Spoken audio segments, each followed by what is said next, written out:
welcome to my channel. Let me turn this light on here. We might need that.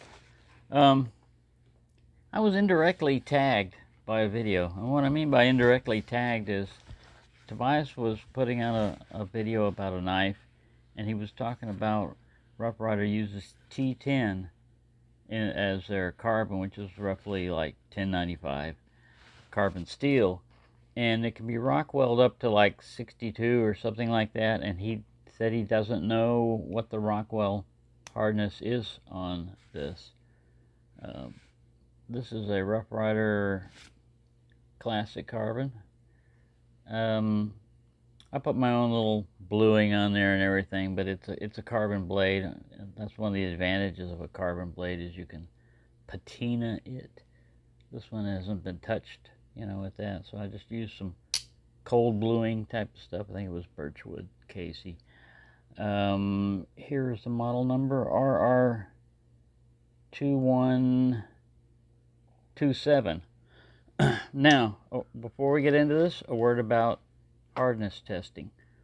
This is a rough estimate, all right? It's just a rough estimate. And the science behind this is you Rockwell harden a file to a certain hardness, from the range of 40 to 65. And if you put it against some other steel, it's a file. It's basically like a file. If it skates off that at that rating, then the metal is stronger than the file. I mean, the hardness is higher. And you just basically, it's not an exact science. The better ones are, they use a pressure transducer and they calibrate it, and I think they have a diamond tip and all kinds of stuff. And they leave a little dent in there because they're actually seeing how far down something will go, and that determines the hardness. Well, those are expensive. Even these sets right here can be expensive, around $100. And this was donated to me, so that's the only reason why I have it. So again, I really thank my anonymous donors. Now, as you can see, it won't go. It's just a range, and a lot of it depends on the skill of the user. Also, how much these have been used.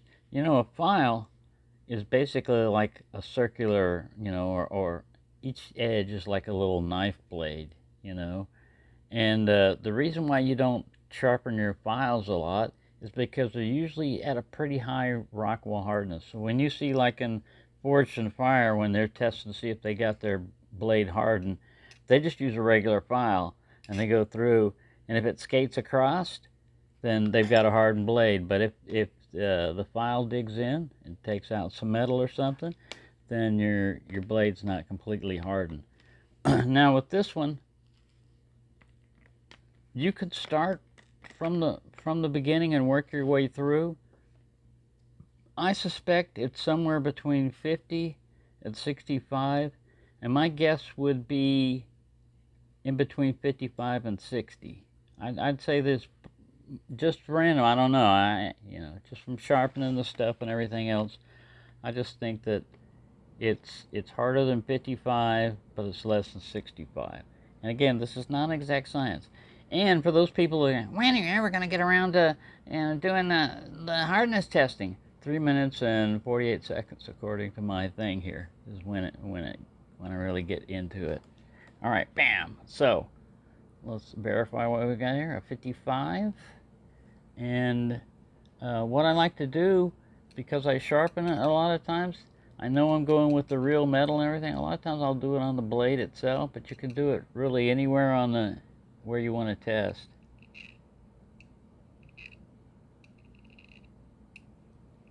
It's sliding. It's sliding on 55. I'm using the heel of this. I'm just pushing on this. I'm not pushing real hard. They give you a certain length. Yeah, they got an instruction. See, can't you read it right there? There's the instructions. It tells you, you just put it to a certain length. All right, so we know it's above 55. I think this one might dig in. That'd be my guess. I think, like I said, around 57. We'll see.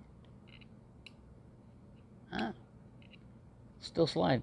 I'm not testing the edge as much because I get that, I'm going to get that slide noise because of the bevel. I'm just testing right here on the,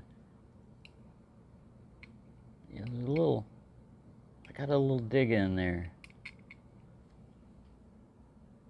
Not much.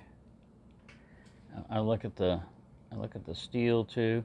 Yeah, that's why, you know, it's a rough road. I'm not worried about, you know, damaging it and stuff. You can test it on the tang, you know, on maybe one side that's not being used. It all depends on how you think they quench the blade. You can test it towards the tip. You know, because the hardness can change, but, you know, they've been using, T10 was also used as Japanese sword makers and stuff like that, so they've got some experience with this stuff.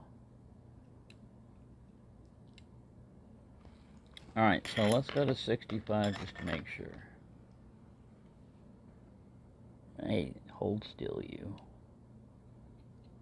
Yeah, it digs in on 65. Right after I got past where the bluing was, there's a little nick there. I even felt it. You know, just like it stopped, like I hit this, but it's not. Yeah, it does. It does it right on the edge. Let's try it with this guy. Mangling stuff. Yeah, this one does a little bit.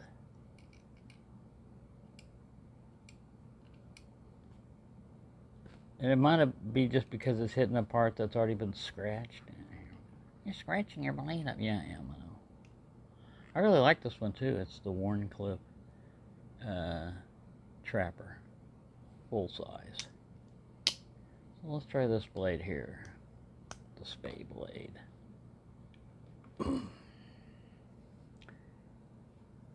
What do we got? 60. A little bit of dig in, just a little bit of dig in. Yeah, I'm using a little bit of force. Yeah, I can get a scratch out of it. I'm using just a little bit of force instead of a lot. I don't know if this thing's gonna 2x up here. Somewhere around here I got a good scratch. You can kind of see that. I was going this way with it. Let's see.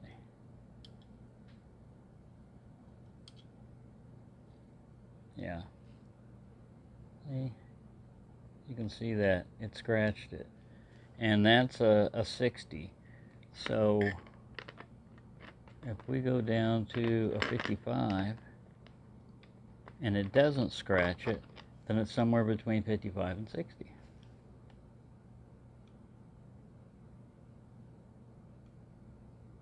Let me get it in focus here. Everybody can see and get a fresh spot. I'm going to go like that. A little bit. Like I said, this is not... See, it's doing that up on the edge because that's the bevel. I'm trying to do it in kind of the... It's almost a hole. Right. It's diamond, you're scratching it. Yeah, it scratched it.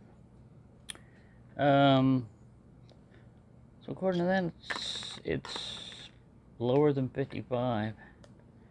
This is between 50 and 55 so far. If I can't get a scratch out of 50, then we'll know. Yeah, this pretty much slides. It digs where you've already done a scratch, so you have to be aware of that. Scratch up this side of the blade. You're damaging your blade. Shut up! Yeah, you see that? This slides along. Alright, so let's scratch 55 again. Just want to make sure. I want to be as accurate at guessing as I can. Yeah, Doug. Doug. Is that you, Doug? Yeah, that's Doug. Yep, you see that? You could probably hear it too. So, on this particular model, like you said, sample size of 1, you know, but between 50 and 55 would be my guess. And, you know, that's what this seemed to scratch out at. So there you go. That's an answer to a question that I knew I could probably answer if I tried. Just because I had the tools. You gotta have the right tools. So yeah, hope you found that interesting. Not too long and too difficult. You can always speed up, fast forward, or just look at the answer, you know, down there. Somewhere I'll try to put it in the description for those of you that are afflicted with a short attention span. And those of you that made it to the end, thank you for watching, and have a nice day.